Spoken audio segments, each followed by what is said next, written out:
Okay, today is Wednesday, May 28th. Let's start out with what is not in the news by starting out with what is in the news because they're kind of sort of related.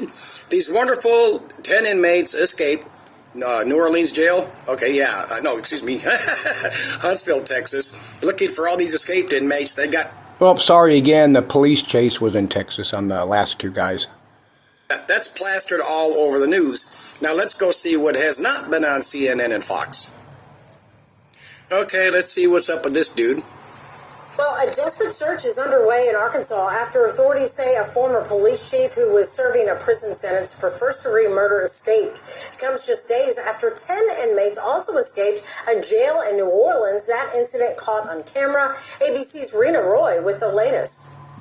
An urgent manhunt underway in Arkansas, with authorities searching for a former police chief turned convict who they say escaped a prison in Calico Rock on Sunday afternoon. Arkansas State Police now closing down roads and scouring the area for any signs of 56-year-old Grant Hardin, urging anyone who may spot him to call authorities. They say he escaped wearing a makeshift outfit designed to mimic law enforcement and that he's considered extremely dangerous. Hardin was serving a 30-year prison sentence for first-degree murder after pleading guilty to the shooting death of a fellow government employee. Okay, now he actually escaped from a prison, not a jail, just being...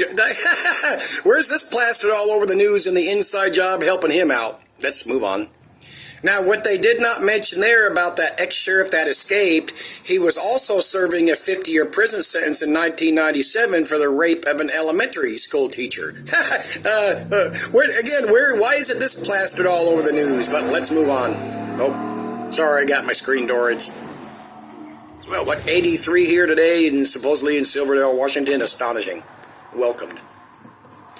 I came across this yesterday or the day before when I was looking up current drought stats and shit around the planet, especially in the grand old US of A. This is from May this year. The Great Salt Lake has lost more than half its water. Anyway, whatever. Anyway, remember that was all over the news because that's largely, you get so many birds that migrate through there and the chemicals and all that shit as it dries up and the dust gets blown around like happened in Russia. People are to get arsenic poisoning and poisoning from, all the various chemicals and, that shit. I mean, but climate change, we can't talk about climate change anymore now, especially if you're a Trumpster. Just a quick look, I couldn't find one more recent for comparisons, but 2022, look how much of that was gone. And remember how hot it got the last few years.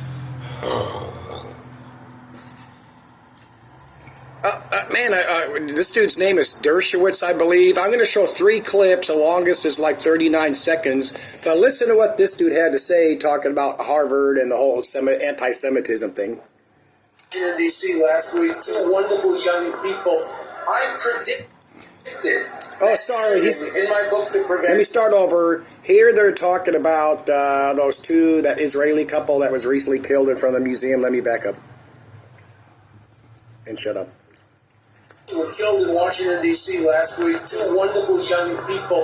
I predicted that shooting in my book, The Prevent Escape. I absolutely predicted it. I said, based on my representation over the years of radicals, some of whom became murderers, when you start protesting in a violent way, breaking windows and harassing people and shoving people, the step toward planting a bomb or getting a gun is a short step. So, is that like the gateway drug to any other drug and cocaine and heroin and meth is marijuana? Plus, he has to make sure he's pointing out. He has to mention his book. Anybody can predict that some sort of group eventually is going to kill somebody lame. But let's listen to them ramble on some more.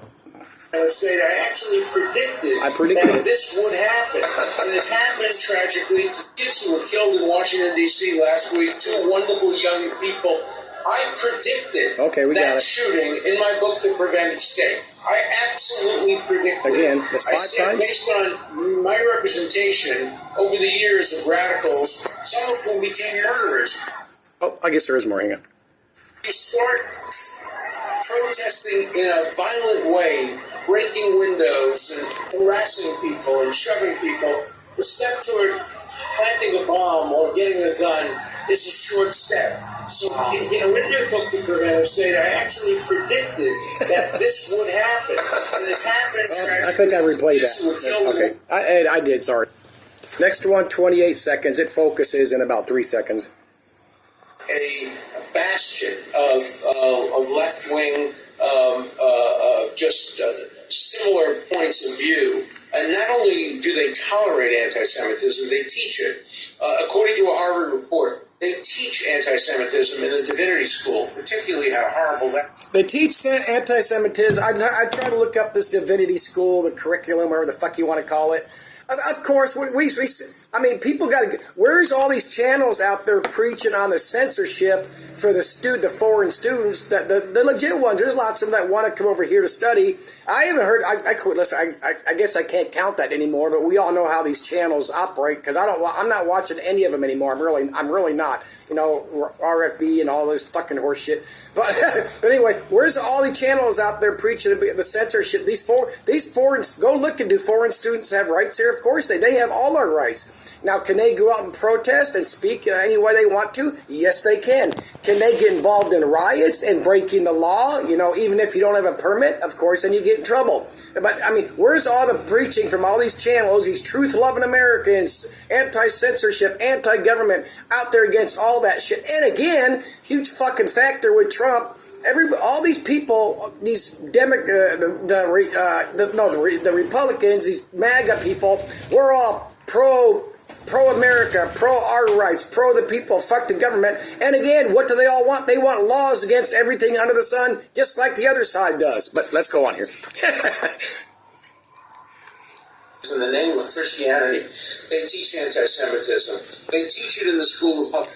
Oh, I needed that part. In the name of Christianity. Oh, let me back up here.